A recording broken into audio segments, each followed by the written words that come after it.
Welcome to our first episode of Balanced Scorecard. Isn't really a big deal. For our first episode, we'll be interviewing Anthony Gazarin, Director of Finance of Turbo Dynamics, who recently implemented the scorecard. Thank you so much, Anthony, for being with us. So, Anthony, I have heard a lot about this corporation. It's an engine leader in green engines. Can you tell us more about this firm? Sure, yeah, let me start a little bit. Turbo Dynamics manufactures 3 products. The first one is the Mississauga plant, which has only one production department, where Turbo GX and Maxi Green are manufactured. These are the 2 products that are green. Furthermore, we have a plant in Toronto with 2 departments, the construction department and the finishing department.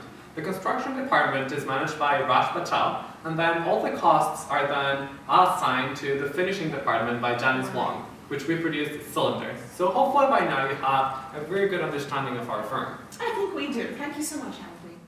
So what problems did you identify then? Well, as you can see, Turbo GX currently has a production cost of $444. However, it has a selling price of $400. Therefore, we're making a loss.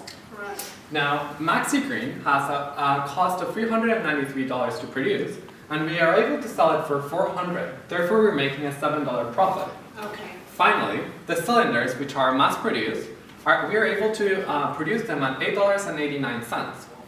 And we're able to sell them at $9. Therefore, we're making a margin of 11 cents. But really, is this accurate?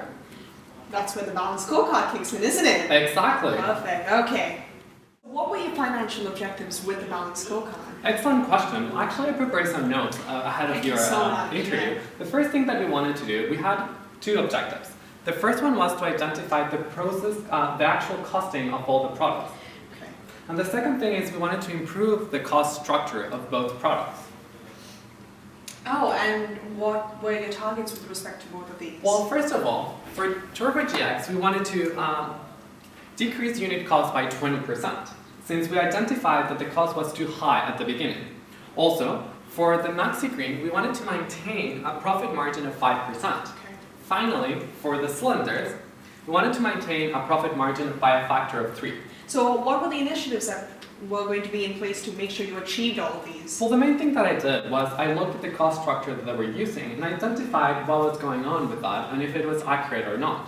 Right, and how are you doing today with all Well, of that? that's what I'm very happy to tell you. First of all, we identified that Turbo GX was overcosted, since the actual cost was not $444, but rather it was $353 Wow. using activity-based costing. So you have a profit? Yes, we had a profit. Okay. Now, with Maxi Green, using activity-based costing, we were able to identify that the actual cost of production was not $393, but rather it was $439. So as you can see, it's a loss. It's a loss. Oh, okay. In order to maintain the profit margin target that we wanted of 5%, we needed to eliminate Maxi Green. Finally, for the cylinders, using process costing, we're able to identify that the actual cost of production is not $889, but rather it's $869. Therefore, the margin is quite healthy. Amazing. So the balanced scorecard has actually helped you guys, at least financially. It did, yeah. Perfect. Okay. Welcome back from the break. Anthony's just stepped outside for a conference call, but don't you worry, we've got 2 special individuals here that Anthony mentioned earlier. Raj Patel from construction and Janice Wong from finishing, both from the Toronto factory. So we'll be examining the internal business processes of the balanced scorecard with them. Janice, tell me, how do you feel about the fact that your salaries are tied to the inflation rate, but really not tied to any cost-cutting measures that you might introduce in your department? Well, I don't think it's fair to my finishing department that whatever costs are passed on from the construction department, we just have to bear. I mean, they have to pass on something like, 20 cents, 50 cents. There's no incentive for them to cut costs. Clearly, she's ticked off about this, Raj. What do you suggest? What objectives can you introduce into the balanced scorecard that will just resolve all of this? I definitely think we both need goal congruence set within our departments. If we are both accountable for our costs that we incur, then this will reduce the inefficiencies we're currently experiencing. That's a great idea. Any measures? Well, I think something like monthly department costs as well as monthly quality checks would be good measures for this. Perfect. So Raj, what targets must we set? Definitely, I think that both of our departments should settle for at least a decrease of 5% in the cost. Right. And any of the product that I send over to Janice, there should be a rejection rate of less than 1% for her. Okay, well, you both are in luck. I spoke to Anthony about this earlier before he left for his conference call, and he left me a memo. The initiatives in place to make sure that all this happens is that for every 5% decrease for your departments, there'll be a 1% increase in salary, and for the quality check, the rejection rate of 1%, you will be controlling it so that you're not dissatisfied about the fact that he's decreasing his quality to increase his salary.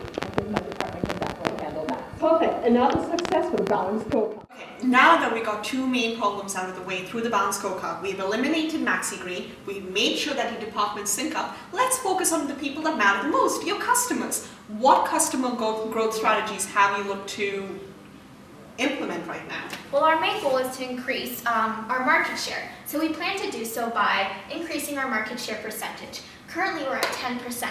We want to add about 4% to that number so that we have a total percentage of 14%. Great, and how do you plan to achieve this? Well, we know that the market for green engines is an extremely price-sensitive market. So in order to achieve this, we plan to reduce our old price, which is the industry average of $400, to our new price of $392. And through this $8 decrease in price, we believe that we're able to maintain our 10% margin based on our newly determined cost for the Turbo GX of $353. And because we're now charging less than the industry average, we believe that our suppliers will be more motivated to order with us, and thus achieving our market share growth of 4%. Great, and how have the customers received all this news so far? Actually, our suppliers have responded quite positively. Our suppliers are giving us more orders and they're recommending us to more and more people out there. So it's actually increasing our market share. Amazing. What do you know? 3 on 3 for the balanced scorecard. Back from our break. Thank you so much for staying with us thus far. So we've looked at how, from a financial perspective, an internal business process perspective, and a customer perspective, has helped this company from a balanced scorecard. But what about the people inside the company, the human capital? Where's the learning and growth? Let's walk in one of the sessions that we've recently implemented for training of the managers and employees. So Raj, as you can see, this is a correct cost allocation, since this is what's driving the cost, not the other way around. Amazing. So what targets have you set for these programs? Well, we actually want to have all employees to be knowledgeable in ADC as well as process costing. The Right. actual target that we want to have is 100% of the managers and Ambitious. 30% of all the employees by the end of the year. Amazing. So the initiatives you have in place are monthly workshops such as these and performance review to make sure this actually is effective in the company. That's correct, yeah. That's so amazing. I'm so glad to have been here because clearly the balanced scorecard is a big deal. Join us next week for our examination of Hexham Associates and how the balanced scorecard can really help them.